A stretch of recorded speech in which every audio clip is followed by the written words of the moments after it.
Така, един въпрос към моите приятели.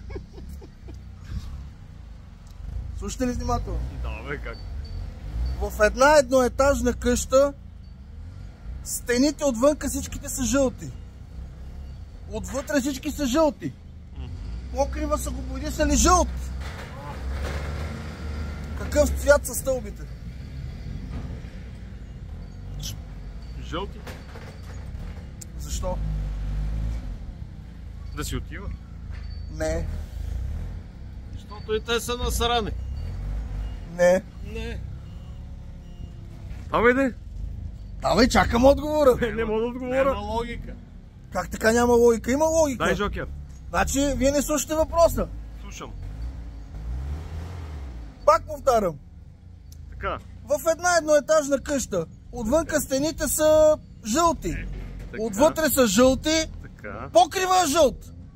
Какъв цвят са стълбите? Ми жълти. Тя няма стълби.